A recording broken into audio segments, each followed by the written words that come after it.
جب استغفار کر لیا اللہ تبارک و تعالیٰ نے مغفرت انشاءاللہ فرما دی. سچے دل کے ساتھ استغفار کیا ضرور مغفرت فرما دی. کیا معنی مغفرت فرمانے کے؟ کہ نماز میں جو کوتاہیاں ہوئی تھیں، بے دھیانی کی، غفلت کی، بے ادبیوں کی جو غلطیاں ہوئی تھیں، انشاءاللہ ان کلمات کی بدولت وہ کیا ہو جائیں گی؟ معاف ہو جائیں گی. جب وہ معاف ہو گئی تو انشاءاللہ نماز جو ہے، اللہ میں نے کہا چلو تمہارے اس نماز کے اندر دو حصے تھے. نماز کے اندر ایک حصہ تھا اس میں تمہارے جذبہ ایمانی کا، میرے پاس آئے تھے تو اپنا جذبہ ایمان ہی تو لے کر آئے تھے، وہی جذبہ ایمان تمہیں میری طرف نماز کی طرف متوجہ کر رہا تھا. تو ایک حصہ اس نماز میں تمہارے جذبہ ایمانی کا تھا، اور ایک حصہ اس میں تمہاری غلطیوں کا، کوتاہیوں کا، بے ادبیوں کا تھا.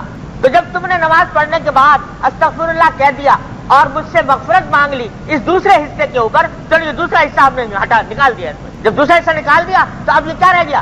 جذبہ ایمانی رہ گیا.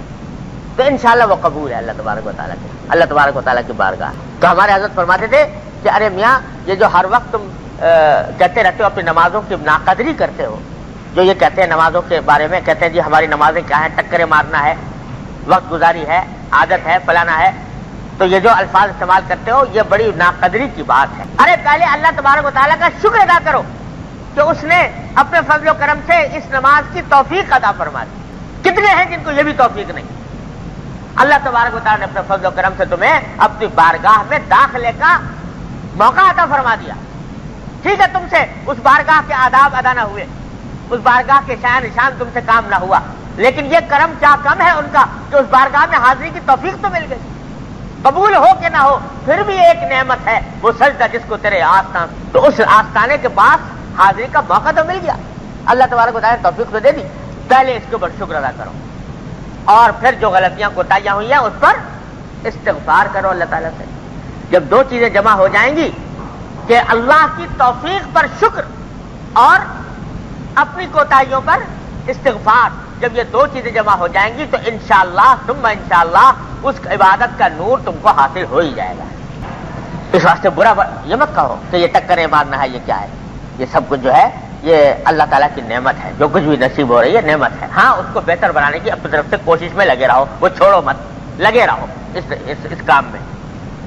اور ہر نماز کے بعد یہ کیا کرو استغفر اللہ، اس نیت سے پڑھا کرو استغفر اللہ استغفر اللہ استغفر اللہ، اس نیت سے پڑھا کرو کہ اللہ اس نماز میں جو کچھ کوتاہیاں مجھ سے ہوئی ہیں اللہ اپنی رحمت سے مجھے معاف کر دیجیے.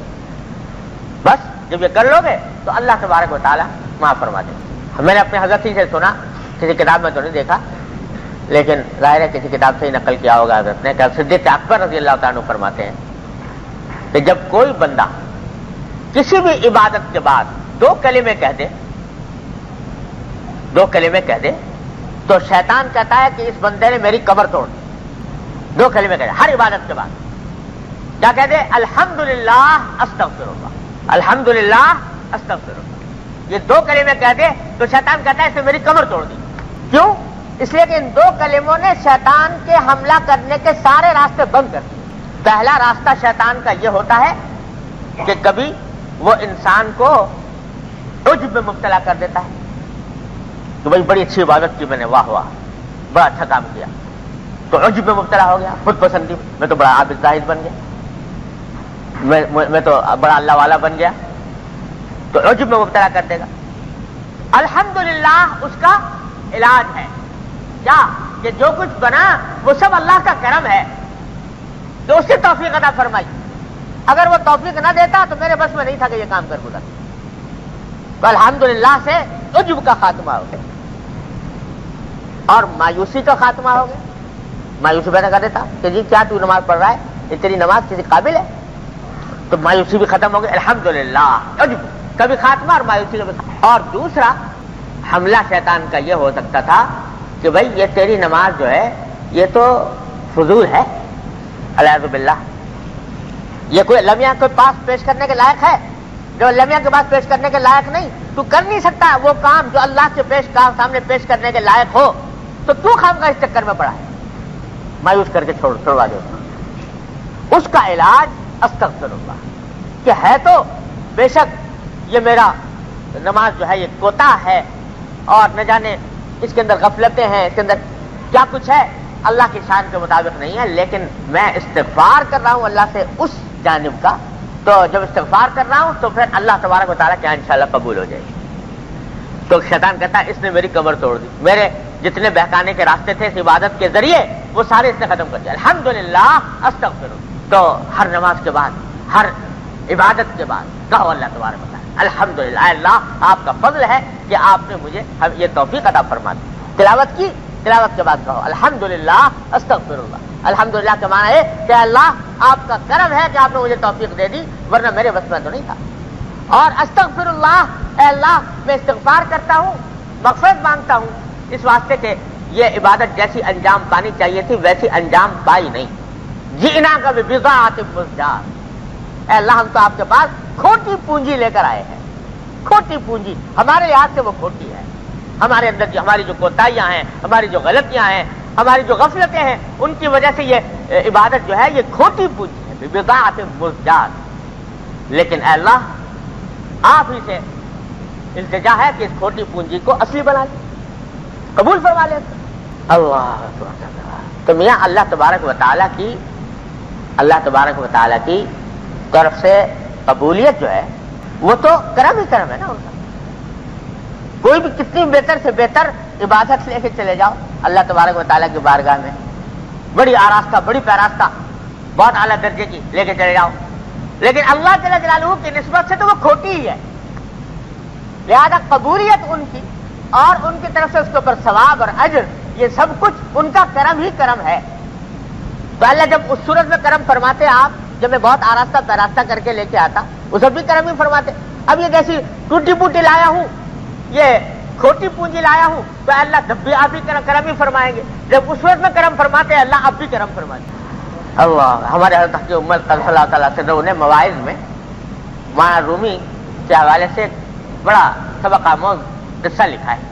وہ فرماتے ہیں کہ ایک دیہاتی آدمی تھا، تو وہ بادشاہ وقت سے ملنے گیا، اس کا ارادہ وہ بادشاہ سے ملنے جانے کا، دیہات میں رہتا تھا، سوچا بادشاہ کے پاس جا رہا ہوں تو کوئی تحفہ لے کے جاؤں، کوئی اچھا سا تحفہ لے جاؤں تاکہ اس سے بادشاہ کا دل خوش ہو اور پھر وہ مجھے نوازے۔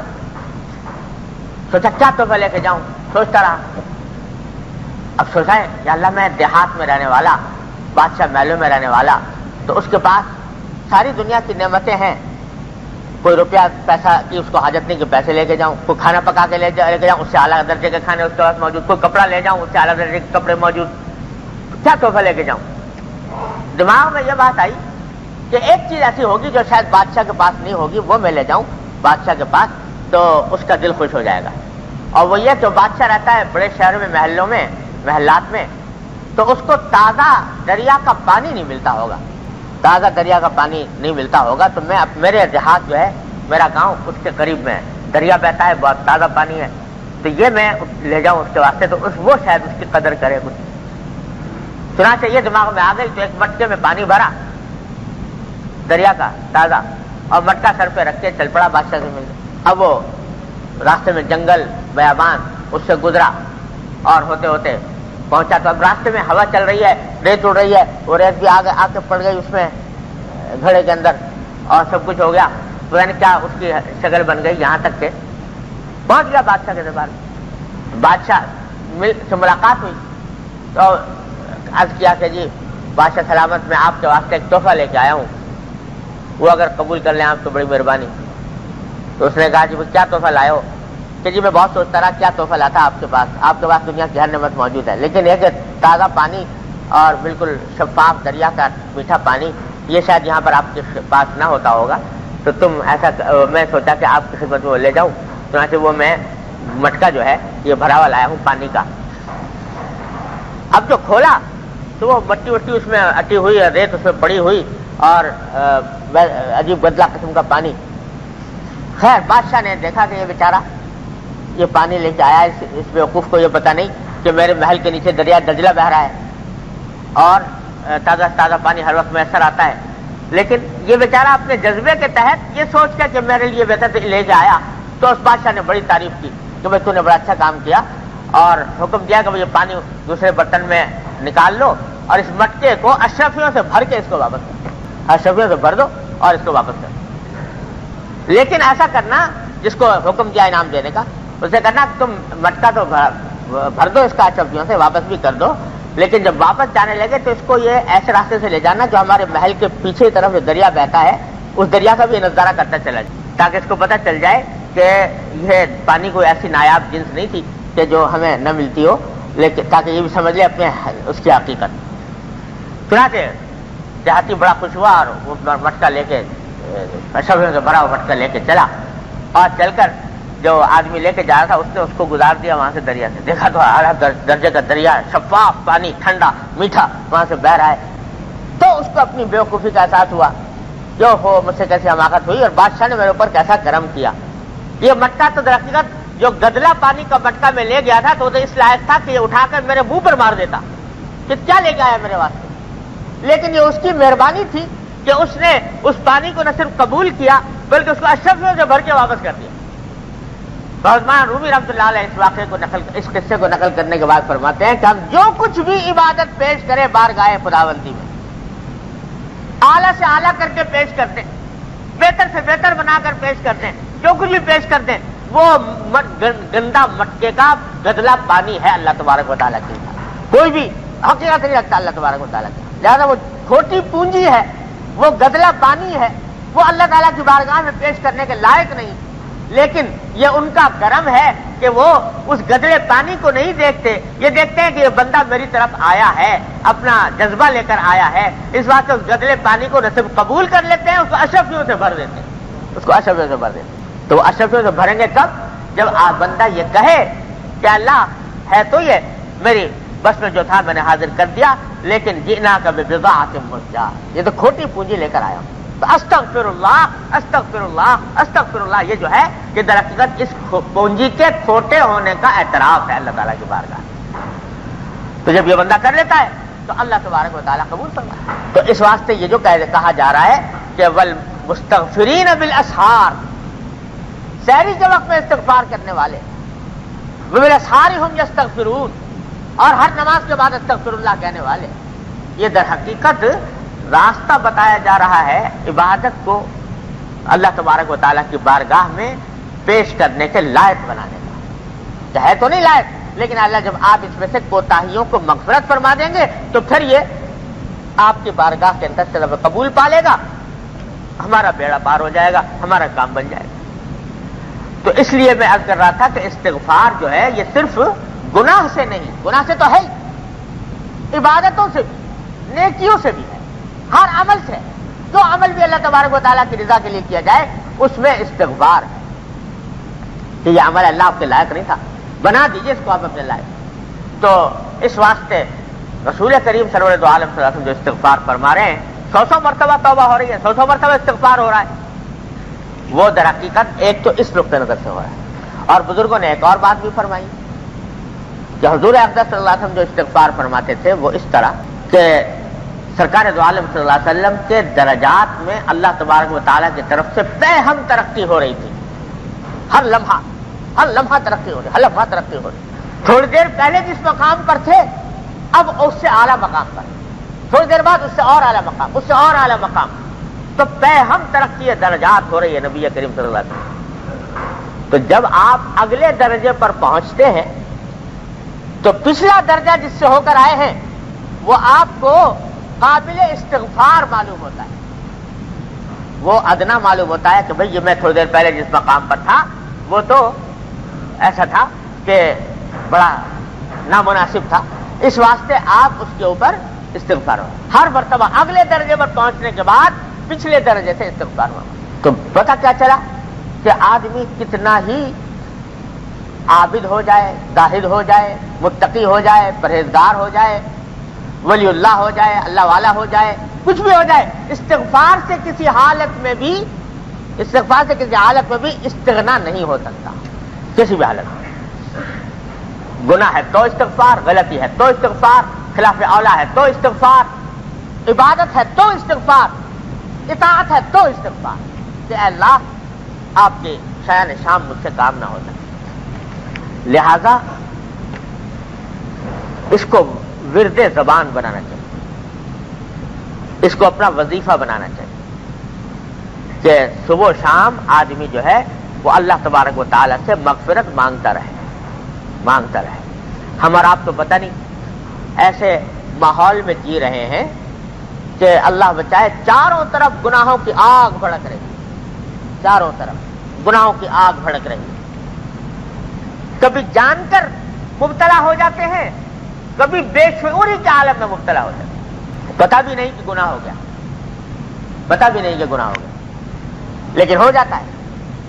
لہذا جس طرح بے شعوری کے عالم میں گناہ ہو جاتا ہے, ان بے شعوری میں کیے ہوئے گناہوں سے بھی آدمی استغفار کرے. یہ جب صحیح کرتے ہیں صفا مروہ کے درمیان, تو وہ ایک جگہ ہے نا دو ستونوں کے درمیان, جہاں پر جو سب ستون ہیں جن کے درمیان بھاگنا دوڑنا جو ہے وہ مسنون ہے. تو اس موقع پر حضور اقدس صلی اللہ علیہ وسلم سے ایک دعا منقول ہے کہ آپ اس وقت میں یہ دعا پڑھا کرتے تھے, رب اغفر وارحم واعف عنا وتکرم وتجاوز عما تعلم فانک تعلم ما لا نعلم انک انت الاعز الاکرم. عجیب دعا ہے کیا کہ رب اغفر وارحم, اے پروردگار مغفرت فرمائیے, رحم کیجیے. رب اغفر وارحم واعف عنا وتکرم, اور ہمارے معاف فرمائیے اور کرم کا مظاہرہ فرمائیے. وتجاوز عما تعلم, اور اللہ ان گناہوں کو معاف فرما دیجیے جو آپ کے علم میں. فإنک تعلم ما لا نعلم, اس واسطے کہ آپ کو جانتے ہیں جو ہم نہیں جانتے. تو یہاں دعا کیا ہے کہ اللہ ان گناہوں سے بھی میں معافی مانگ رہا ہوں کہ جن کا مجھے احساس تک نہیں ہوا اور گناہ ہو گئے, لیکن آپ کے علم میں ہے. تجاوز عما تعلم فإنک تعلم ما لا نعلم, آپ وہ جانتے ہیں جو ہم نہیں جانتے. ہمیں نہیں یاد کیا ہوا کیا نہیں ہوا, لیکن آپ چونکہ سب کے جاننے والے ہیں, لہذا ایسے وہ سب گناہ معاف فرما دیے جو آپ کے علم میں ہیں. تو استغفار میں یہ بھی مانگا کرو کہ اللہ پتہ نہیں کتنے گناہ ایسے ہیں کہ جو ہم سے سرزد ہوئے اور ان کے گناہ ہونے کا میں احساس تک نہیں ہوا, تو اللہ ان کو بھی معاف فرما دے. تو جانے بوجھے گناہوں سے بھی مغفرت, اور جو بے شعوری کے عالم میں ہوئے ان سے بھی مغفرت مانگنی ہے. بہت سے گناہ سے پتہ ہی نہیں کہ یہ گناہ تھا کر گئے, اور بعض اوقات گناہ جو ہے اس کا احساس بھی نہ ہوا کہ میں یہ کام کر رہا تھا, یہ گناہ تھا. ایسے ماحول میں ہم جی رہے ہیں. لہذا اس جتنے گناہوں کی کثرت ہے اتنا ہی استغفار کی کثرت کرو. چلتے پھرتے اٹھتے بیٹھتے استغفار ہو اللہ تبارک و تعالیٰ کی بارگاہ, معافی مانگتے رہو اللہ تبارک و تعالیٰ سے. اور سید الاستغفار یہ کوشش کرو, عادت ڈال لو. سید الاستغفار جو ہے اس کو یاد کر لے ہر مسلمان. کوئی لمبا چوڑا تو ہے نہیں, تھوڑا سا ہے, یاد کر لو. اور کوشش کرو کہ صبح شام جیسے حدیث میں آیا صبح شام پڑھو, بلکہ میں تو کہتا ہوں ہر نماز کے بعد پڑھو. ہر نماز کے بعد سید الاستغفار کی عادت ڈال لو, اور صبح شام کم از کم ہو جائے. اور ایک بھائی جیسے حدیث میں آتا ہے کہ جب سرکار دو عالم صلی اللہ علیہ وسلم فرماتے ہیں کہ 100 مرتبہ میں استغفار کرتا ہوں, 100 مرتبہ توبہ کرتا ہوں, ارے بھائی کم از کم ہر مسلمان اتنا تو کر لے کہ استغفار کم از کم 100 مرتبہ دن میں ہو جائے, کسی ایک وقت مقرر کر کے. اور پھر ویسے بھی چلتے پھرتے اٹھتے بیٹھتے زبان پر ورد رہے استغفار کا. ہم نے بزرگوں کو پایا کہ ان کے کچے کلام ہو جاتا تھا استغفار, استغفر اللہ رب استغفر اللہ رب من کل ذنب واتوب الیہ. استغفار کچے کلام ہو جاتا تھا. پتہ نہیں کس وقت شیطان بہکا دے, کب کس وقت نفس کا تقاضا غالب آ جائے, اور کس وقت انسان مبتلا ہو جائے. تو جب گناہوں کی یہ کثرت ہے, گناہوں کے یہ دوائی اتنے چاروں طرف پھیلے ہوئے ہیں, تو اسی نسبت سے استغفار میں بھی کثرت ہونی چاہیے. اور استغفار کی خاصیت یہ ہے کہ اللہ تبارک و تعالیٰ اس کی برکت سے, استغفار کی کثرت کی برکت سے اللہ تبارک و تعالیٰ آئندہ بھی انشاءاللہ گناہوں سے محفوظ رکھے. اس واسطے اس کو ورد زبان بنایا جائے. تو حاصل یہ نکلا کہ ہر مومن کو, خاص طور سے آج کل ہمارے زمانے میں ہر مومن کو چاہیے, ایک تو سید الاستغفار جو ابھی پڑھا اس کو معمول میں داخل کرے صبح شام پڑھنے کے, یا 5 نمازوں میں پڑھنے کے. اور 100 مرتبہ ایک تسبیح کم از کم استغفار کی صبح کے وقت میں یا شام کے وقت میں باقاعدہ معمول میں شامل کرنا، اور چلتے پھرتے اٹھتے بیٹھتے زبان پر یہ ورد ہو، استغفر اللہ رب اغفر وارحم انت خیر الراحمین، جو کلمہ استغفار کا زبان پر آ جائے اس کو ورد بنایا جائے. یہ اگر کر لیں تو اللہ تبارک و تعالیٰ نے یہ تریاق عطا فرمایا ہے. انشاءاللہ اللہ تعالیٰ حفاظت فرمائیں گے. جو کچھ غلطیاں ہوئی اللہ تعالیٰ کی رحمت سے امید ہے معافی ہوگی. جو عبادتیں ٹوٹی پوٹی انجام پا رہی ہیں تو اللہ تعالیٰ کی رحمت سے امید ہے کہ ان کی قبولیت ہوگی بارگاہ الہی میں، اور قبولیت ہوگی تو انشاءاللہ بیڑا پار ہو جائے گا. اللہ تبارک و تعالیٰ ہم سب کو اس کی توفیق عطا فرمائے.